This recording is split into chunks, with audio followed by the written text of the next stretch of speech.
Filamu inaanza. Dogo yuko mtaani na matatizo ya macho. Anaomba pesa kwa ajili ya kwenda kumtibia mama yake, lakini kila mtu anamkimbia. Hakuna mtu ambaye alikuwa tayari kumsaidia. Watu wengi wanamkimbia tu. Wengine wanapita wakimsukuma, wakimzomea, huku wengine wakiziba pua zao kwa sababu ya harufu kali aliyokuwa anaitoa Dogo. Ghafla katika mitaa hiyo kuna msafara wa tajiri ulikuwa unaingia. Watu wakashuka kwa ajili ya kwenda kumshusha tajiri ndani ya gari. Akashuka tajiri. Dogo alikuwa naye mitaa hiyo hiyo ambapo tajiri anafika. Bahati nzuri msaidizi wa tajiri akamwambia, "Bosi, naomba nikamtoe huyo Dogo ili kuweza kuweka image nzuri, kuweza kuweka picha nzuri ya kampuni yetu." Tajiri akamzuia, akamwambia muache. Cha ajabu tajiri akasogea mpaka mbele ya Dogo alipo. Akasimama, akachuchumaa mbele ya Dogo. Akamwambia, "Dogo, na shida gani?" Akasema, "Naomba unisaidie pesa kwani mama yangu ni mgonjwa." Tajiri akampa pesa kwa msaidizi wake akampa. Dogo akashukuru sana. Akasema, "Asante, nashukuru sana. Mama yangu ni mgonjwa na mimi kiasi kitatosha." Huku dada yake na tajiri asema, "Kumbe una roho nzuri kiasi hicho. Sikuweza kuamini kama roho nzuri kiasi hiki." Dogo akamwambia, "Hiki kiasi ni kingi sana. Nashukuru sana. Natamani nikuone lakini ninashindwa. Nakumbuka mama yangu aliniambia niwe ni mtu wa kutoa fadhila. Hivyo basi naomba uniambie tu hata jina lako ili siku nikipata nikukumbuke jina." Akasema, "Mimi naitwa Bailan." Dogo alivyosikia hilo jina aliweza kudondosha zile pesa, akakumbuka. Akamwambia, "Mwanangu, naomba nakutesa sana. Haya majukumu yote nilikuwa niyafanye mimi pamoja na baba yako ili tukupe maisha bora. Lakini kuna baba yako anaitwa Bailan." Ni baada ya kusikia lile jina alifurahi sana. Akaweka zile pesa chini, akamfuata tajiri na kumshika mkono, akamwambia, "Baba, hatimaye leo nimekuona. Nimekutafuta kwa muda mrefu sana." Dada yake akamwambia, "Kaka, kumbe una mtoto wa kiume na hausemi?" "Hakika, baba na mama wakisikia una mtoto wa kiume watafurahi sana." Akamwambia, "Bana, niache bana. Huyu mtu nimemsaidia tu kama mtu mwingine wa kawaida. Wala sio mtoto wangu. Atakuwa amechanganyikiwa tu." "No baba, wewe ni baba." Msaidizi akamfuata akamwambia, "Wewe muache. Uone kama una tajiri unamshikashika hivi mbele za watu. Naomba muache bana, amekusaidia pesa. Inatosha, nenda katatua matatizo yako." Dada yake alisikia huruma ya ajabu sana. Akamwambia, "No, muache." Dada akamwambia, "Tuondoke ndani ya gari." "Basi sawa, nyie tanguleni mimi nakuja." Wakutondoka Dogo akadondoka chini, akamwambia, "No baba, usiniache baba." Dada yake tajiri alisikia kama huruma, akamfuata yule Dogo. Akamwambia, "Wewe, hivi unawezaje kumuita baba yako ili hali hauoni? Kweli kabisa ni baba yako ili hali hauoni?" Katika kujielezea kwake, Dogo akatoa cheni au kidani kimoja ambacho kama amekivaa shingoni. Akamwambia, "Hiki kidani alinipa mama yangu. Ainiambia baba alimpa kipindi bado ni vijana." Baada ya kuona dada yake tajiri kuna vile alishtuka sana. Alafu kile kidani kilikuwa kimeandikwa jina la mdogo wake Dylan. Akashangaa.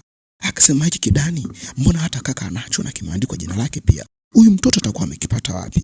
Baada ya hapo alianza kuhisi uhalisia fulani. Muda huo anamuita twende, akamwambia nakuja. Baada ya kuona hivyo aliamua kuchukua kipande kidogo cha nywele ya huyo Dogo ili kwa ajili ya kwenda kukifanyia vipimo. Akamwambia, "Dogo, basi pole. Naamini nitakutafuta siku nyingine. Nataka nikatafute ukweli juu ya hili. Naamini kama kweli ni mtoto wa kaka yangu nitafurahi sana." Akamwambia, "Sawa, nafurahi sana." Akamwambia, "Okay, ngoja nikupige picha." Akaweza kumpiga picha kwa ajili ya kumbukumbu za baadaye. Basi akamwambia baadaye Dogo. Upande wa pili Dogo yuko hospitali kwa mama yake, yupo anampa maji ya kunywa. Mamake akamwambia, "Mwanangu, nakupa tabu sana." Akamwambia, "No mama, leo nilipokuwa mtaani kutafuta pesa nilikutana na baba yangu." Mama alishtuka na kushangaa. Alishtuka sana. Akamwambia, "Lakini mama, nilikutana na baba yangu lakini alishindwa kunitambua ni nani." Wakati huo huo nesi anaingia na kuwatolea maneno makali sana. Anaambia, "Pesa ambazo mmetoa zimekwisha. Hivyo unahitajika kutoa pesa nyingi zaidi na uweze kulipa deni, kwani deni ambalo unalo ni kubwa sana." Akamwambia, "Dada, naomba unisamehe sana. Haya ni maelekezo ya hospitali, wala sio mimi ambaye natoa maelekezo haya. Ningetamani sana kukusaidia, lakini maelekezo yametoka kwenye uongozi wa juu kabisa wa hospitali kwamba unatakiwa kulipa deni lote au inabidi uondoke katika hospitali hii ili maisha mengine yaweze kuendelea." Kwa sababu nesi alikuwa na huruma sana, aliamua kumpa kiasi kidogo cha pesa. Alimwambia, "Chukua kiasi kidogo cha pesa na mimi kitakusaidia. Natamani sana nikusaidie ila." Akamwambia, "No, mimi pesa ninayo. Nilikuwa na baba yangu leo amenipa pesa nyingi sana. Naweza nikalipia." "Wewe Dogo, umetoa pesa wapi?" Akamwambia, "Kweli, nimekutana na baba yangu leo na ameweza kunipatia pesa. Hivyo naamini pesa mama yangu simfukuze. Hiki kiasi ambacho ninacho kitamsaidia mama yangu aweze kupona na kitamtibia kabisa matibabu yote. Na usimfukuze mama yangu mahali hapa. Mama yangu akitoka hapa atakufa. Tafadhali." Naambia, "Ni kweli lakini kauli hii, maelekezo haya yametoka katika uongozi wake." Akamwambia, "Sawa, nitaondoka. Nashukuru sana kwa kiasi cha pesa ambacho umenipa na naamini ipo siku nitakurudishia kiasi hiki kwa sababu mimi ni mtu wa fadhila." Basi wakati nesi anataka kwenda kumtoa mama yake akamwambia, "Hapana, huwezi kumchukua mama yangu. Mama yangu anakitoka hapa anaweza akafa. Hapa ni sehemu ambayo anapata huduma." Akamwambia, "Mwanangu, huu ni utaratibu wa watu. Njoo tuondoke. tuondoke mwanangu, lakini pole sana kwa mtabu mkubwa nakupa. Akamwambia no, mamangu usikumtoa hapa, mimi nitakwenda kutafuta pesa. Dogo alitoa machozi sana, dogo alitoa maneno machungu sana, maneno ya uchungu, mpaka wagonjwa wengine hospitali wakaanza kulia, wagonjwa wengine hospitali wakaanza kumuonea huruma sana dogo. Dogo akafuta machozi, akajikaza kama mwanaume. Just imagine, mtoto mdogo tu, lakini alikuwa na ujasiri wa ajabu sana. Dada anamwambia, "Samahani mtoto, inabidi muondoke tu hapa, hii hospitali itanifukuza." Dogo kafuta machozi kwa ujasiri mkubwa, akamwambia, "Kwani ni kiasi gani cha pesa ambacho kilikuwa kinatakiwa?" Akamwambia, "Ni kiasi ambacho kimebaki ni 100,000 tu." Dogo kwa ujasiri akamwambia, "Naomba unipe siku moja. Nitakwenda kutafuta hicho kiasi cha pesa na nitakileta." Watu walishangaa. Dogo kachukua fimbo yake na kuondoka. Alijiuliza, mtoto mdogo alafu haoni na ana upofu wa kuzaliwa, angewezaje kupata hii pesa? Mama yake alihuzunika sana na alishangaa. Alitamani afe, huku baba yake akiwa amejua ukweli kwamba huyu dogo ni mtoto wake. Pande mwingine sasa akawa anakumbuka enzi hizo za shule, kipindi anachana na baba yake na mtoto, alishikwa na uchungu sana. Wakati huo mama yake na dogo anakumbuka miaka hiyo ambayo ndio ilikuwa ni siku ya mwisho kuonana na baba yake na udogo. Alitamani afariki akiwa baba yake na udogo amejua ukweli kabisa kwamba huyu dogo ni mtoto wake. Alimkuta akamwambia, "Mambo, mbona umekaa kimya? Mbona umekaa mpweke alafu kama vile una huzuni?"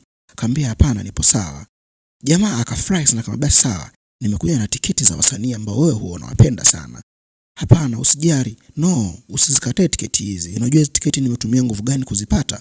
Hawa wasanii ambao unawapenda. By the way, leo ni siku yako ya kuzaliwa. Happy birthday mama." Dogo alikuwa na furaha sana hiyo siku. Akamwambia, "Zapa tiketi. Nimekuletea tiketi kwa ajili ya kwenda kuwatazama wasanii wako ambao unawapenda." Lakini alionekana kuwa na huzuni na alionekana kuwa hata sio mtu wa furaha. Akazichukua zile tiketi na kuzichana alafu akazitupa chini. Jamaa akasema, "Wewe," mwanamke akamwambia jamaa, "Wewe, naomba uniache. Nataka zaidi ya hizi tiketi. Nataka mimi unipe kidani, nataka kidani cha thamani, kidani cha almasi. Nataka kila kitu cha thamani wewe ndo ambacho unipe. Sio hivi tiketi. Mimi nataka zaidi ya tiketi. Siwezi kuwa na wewe, mpenzi ambaye haunijali, mpenzi ambaye hutimiza ambacho mimi nakihitaji." Akamwambia, "Hapana, naomba univumilie. Ni swala la muda tu.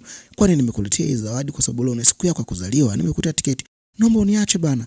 Nataka kuwa na mwanaume mwenye pesa. Sitaki kuwa na mwanaume kama wewe. Mwanaume huna pesa." Jamaa alirudi nyuma na kushtuka baada ya kuambiwa na demu wake kwamba demu wake anataka kuwa na mwanaume mwenye pesa kuliko yeye. Alitaka kuanguka na alishangaa. Baada ya hapo mwanamke aliondoka bana. Jamaa akamwacha akiwa mpweke hapa, huku akiwa anashangaa nini kinatokea. Wakati huo alikuwa anaondoka na mchungulia jicho la kuibia. Jamaa alihuzunika sana. Hakuamini ambacho kitokea mbele ya macho yake.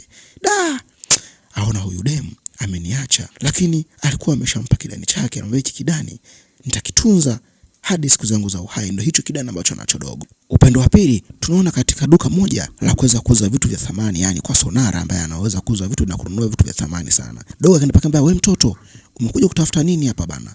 Dogo akamwambia, "No, ngoja nije sasa mwana, shikamoo." Akamsalimia akamwambia, "Hapa nina kidani hapa. Nataka kuuza kidani hiki cha thamani." Akakitoa kile kidani. Jamaa baada ya kuona kile kidani, dogo akatoa kile kidani. Jamaa baada ya kuona kile kidani alishtuka.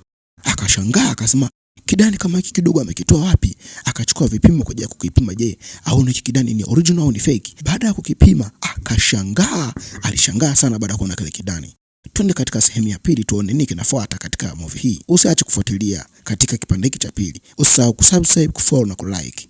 Asante.